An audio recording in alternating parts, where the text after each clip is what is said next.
2:11 a.m., Raintree Drive, Montgomery, Alabama. A young mother is gasping her final breaths. 19-year-old Ahmari Capleton has been stabbed over and over, and the person accused of killing her? Not a stranger, not a robber, but her own friend, 20-year-old Derrickanna Denice Dunklin. 2 months earlier, they were laughing together. Tonight, one is dead and the other's behind bars. How does a friendship turn into murder in just 60 days? That's the mystery we're about to unravel. But pause for a moment. If your closest friend turned against you tonight, would you even see the signs? Drop your answer in the comments below, because someone watching this has lived it. This isn't random violence. It's betrayal. It's jealousy. And it's a warning, because what happened to Amari could happen in any friendship where pride outweighs peace. By the end of this story, you'll see that the smallest decisions can snowball into a tragedy that leaves a child motherless. Stay with me, because the deeper we dig, the darker this story gets, and what we'll uncover is more shocking than anyone in Montgomery could have imagined. Before we begin, I'd love to know, where are you watching from? Drop your city, your state, or even your country in the comments. And while you're here, go ahead and give this video a thumbs up. If you haven't already, make sure you hit that subscribe button. And if you are not going to do any of these, please tell me why in the comments. That's so sweet. Yay, you love mommy? You love your mommy? Yep, we all love him, Miss Okay. Go ahead, pop. Before the tragedy on Raintree Drive, before the flashing blue lights and crime scene tape, there was just a young woman, Ahmari Capleton. She was only 19, part of the class of 2024, walking across the stage with her diploma in hand. For most teenagers, that moment is freedom. Trips with friends, late nights, no responsibilities. But Amari's path was different. Because just a few months before graduation, she became a mother. She gave birth to her baby boy, Kyrie, known lovingly as Kai. Instead of picking outfits for weekend parties, she was picking diapers and bottles. Instead of late-night hangouts, she was rocking her baby to sleep. But here's the thing. Becoming a mother didn't dim her light. Her family says it made her shine brighter. Her cousin described her as goofy, loud, and impossible to ignore.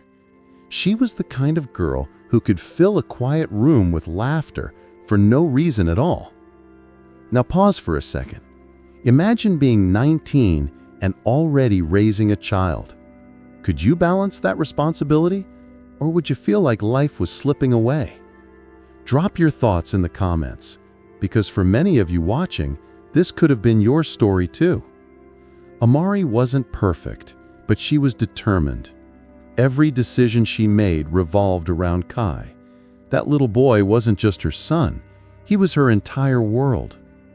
Her friends sometimes didn't understand why she said no to trips or why she skipped parties, but Amari knew she couldn't live like other teens anymore. Her priorities had changed. And that shift, that divide between youthful freedom and adult responsibility, would become the fault line in a friendship that should never have ended in bloodshed. Because while Amari was learning to navigate motherhood, someone else in her circle was drifting in another direction. Her friend, Dunklin, was celebrating her 20th birthday just days before the stabbing. And unlike Amari, she wasn't ready to slow down. Two young women, two different paths, on a collision course that no one could have predicted. But here's the twist. This wasn't a lifelong friendship. They had only known each other for 2 months. And yet, in that short time, something so petty, so small, would fester into murder. While Amari was learning to soothe a crying baby at night, Dunklin was living for the spotlight. Just 3 days before the stabbing, she had turned 20, a milestone she celebrated with the kind of noise and attention she craved. Friends say she thrived on validation. She loved being seen. The parties, the trips, the social media posts, all of it fueled her. Now picture this. Amari at home with Kai's crib, rocking her baby to sleep. Derrickanna on a party bus, laughing under neon lights, her phone buzzing with notifications. Two young women, two different worlds. What do you think? Can friendships survive when two people want completely different lives? One grounded in responsibility, the other in restless energy? Drop your answer in the comments, because a lot of us have lived this clash in our own friendships. When Amari and Derrickanna met just 2 months before, their bond was instant. They blended circles, hung out constantly, and in the beginning, it looked like a connection that might last. But here's the twist. The cracks started almost immediately. What most friendships would brush off as small slights, Derrickanna took personally. Amari missed her birthday party bus. She skipped a trip to Huntsville. To Amari, these were simple choices. She was a mom. She couldn't just disappear whenever she wanted. But to Derrickanna, they felt like betrayals, insults, rejections. Witnesses later revealed heated calls, sharp words, and arguments that never fully cooled. The bond that burned so bright in July was already unraveling by September. And what no one could have guessed was how far Derrickanna was willing to take it. This wasn't just about a missed trip. There was something darker brewing, something people around her didn't see until it was too late. Because while Amari was busy protecting her child and building her future, Derrickanna was clinging to pride, ego, and a desperate need to be acknowledged. And when those worlds collided, the result wasn't compromise. It was a catastrophe. In just days, these differences would erupt into violence so shocking the city of Montgomery would still be reeling months later. But before that night came, there were warning signs, and if someone had acted on them, Ahmari Capleton might still be alive. By late September, just weeks after celebrating milestones together, the cracks in Amari and Derrickanna's friendship had become wide enough for everyone around them to notice. What once looked like sisterhood had begun to rot into resentment, and it all seemed to start with something so small, so ordinary. You might wonder, could this really be enough to end in bloodshed? Amari had skipped Derrickanna's big birthday party, and when Derrickanna planned a flashy trip to Huntsville, Amari didn't show up either. For most of us, missing a party wouldn't destroy a friendship, but for Derrickanna, who thrived on attention, who craved loyalty and validation, Amari's absence wasn't just a no-show, it felt like betrayal. At least, that's how friends recall it. Let me ask you this. If your best friend ignored your biggest moment, would you forgive and move on, or would it eat at you? Drop your answer in the comments. I want to know how many of you would hold a grudge. Some say Derrickanna's anger was fueled by jealousy. Amari, though young, had something Derrickanna didn't: a child, a family role, a sense of purpose. Others argue it was more shallow, that Derrickanna simply wanted loyalty on her terms, and Amari wasn't playing the part. Witnesses would later say the two argued on the phone, loud, heated exchanges. Words like fake and disloyal were thrown around. Friends overheard snippets, but no one thought it would escalate further than petty drama.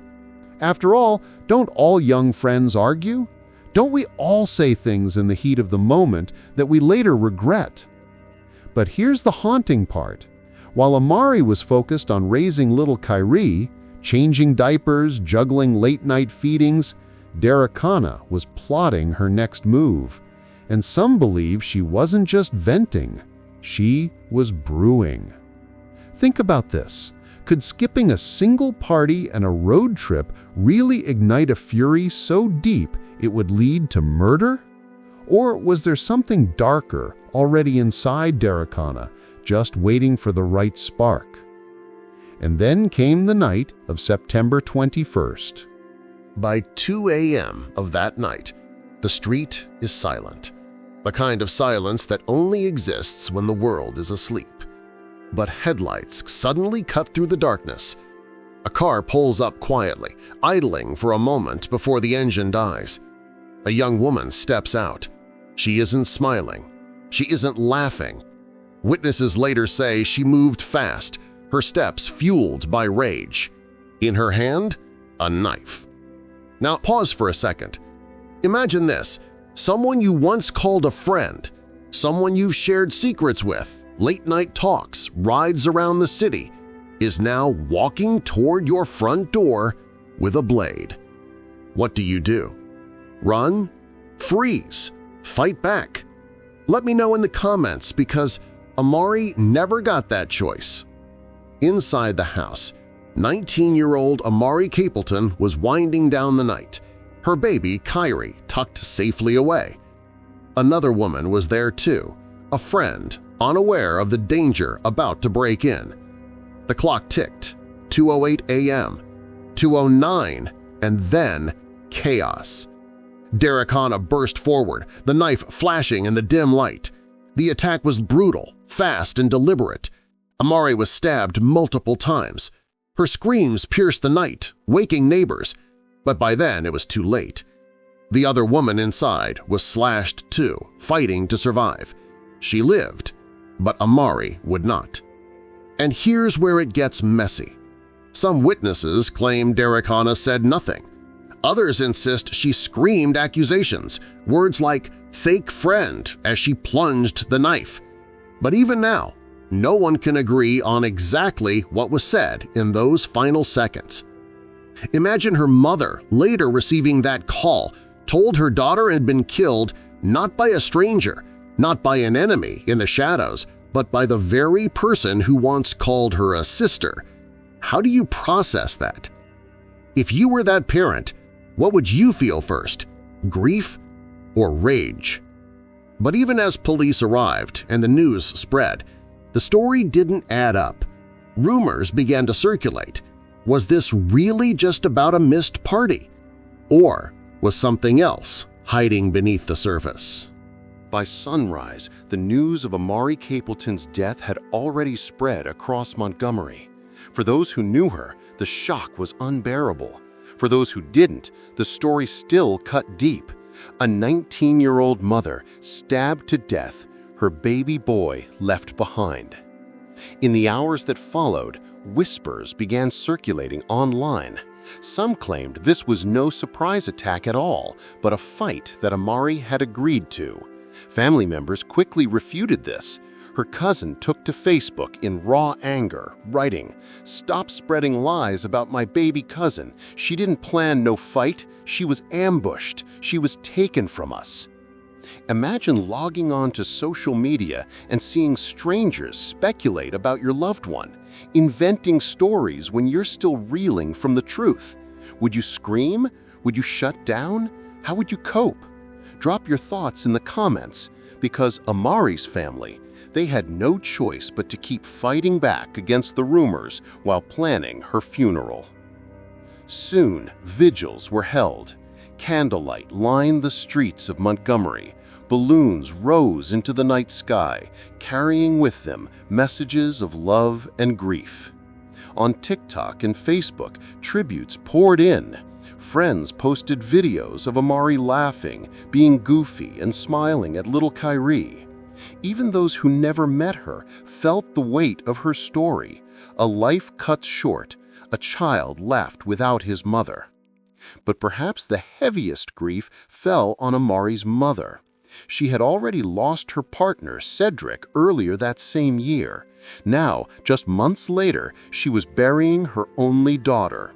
2 losses, 1 heart broken beyond repair, and in her arms, her grandson, Kai, the last living link to Amari. Imagine losing 2 people you love in the same year. How would you keep breathing? How would you find the strength to go on? This isn't just a story to consume. This is real, human pain. Let me know what you'd say to Amari's mother if you could speak to her today. And through this pain, a community pulled together. Neighbors, classmates, even strangers joined hands, united by grief, united by outrage, and united by the memory of a girl who deserved far more time than she got. But while the candles flickered and the balloons drifted upward, police and prosecutors were already moving. Justice was coming fast, faster than anyone expected.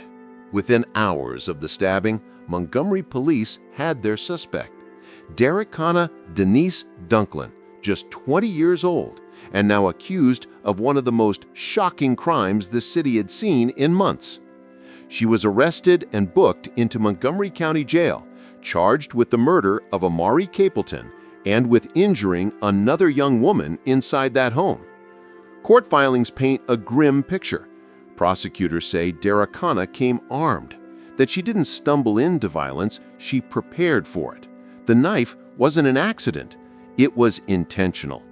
Witnesses backed up the claim, saying they saw her rush toward the home with purpose, blade in hand. To them, it was clear. This wasn't a fight gone wrong, this was a calculated attack. If convicted, Derrickanna faces decades behind bars, maybe even life in prison. And here's the question. Is that justice served? Or does someone so young deserve a chance at redemption? Some in the community say, throw away the key. Others whisper, she's just a kid who made a terrible choice. So let's talk about it. This case isn't over. Do you think Derrickanna Dunklin should spend the rest of her life behind bars? Or is there another side to this story, one we're not seeing yet? Drop your thoughts below. I want to hear what you think. Because while the legal system prepares for trial, the community is left divided, not just about guilt, but about what punishment really means. By the end of this story, 2 young lives were destroyed. Amari Capleton, 19 years old, a mother, a daughter, a friend, now buried. Derrickanna Denice Dunklin, just 20, now behind bars, her future gone. And in the middle of it all, a baby boy, Kai, left to grow up without his mother. This case isn't just about one night in Montgomery. It's about the dangers of jealousy, of ego, of letting small conflicts fester until they explode. Think about it. A skipped party, a missed trip, words exchanged in anger. None of it should have ended with a funeral. But it did. And if it could happen here, it could happen anywhere. Amari should be here today, laughing with her son, celebrating milestones, building a future. Instead, her story ends in silence. Let her life remind us that even the smallest conflicts, if ignored, can turn deadly. And I want to hear from you. Have you ever seen a friendship collapse? Did you witness it spiral into something bigger than it ever should have been?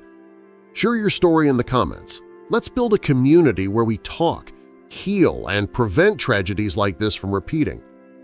And if you're watching this and thinking, this could never happen to me, remember, neither did Amari. Don't scroll past this story without doing something. Subscribe to this channel so you never miss the next case, because tomorrow's story is one you won't want to miss. This is more than true crime. These are real lives, real warnings, and the choice to listen or ignore them is yours. Thank you for watching, and look forward to seeing you in my next video.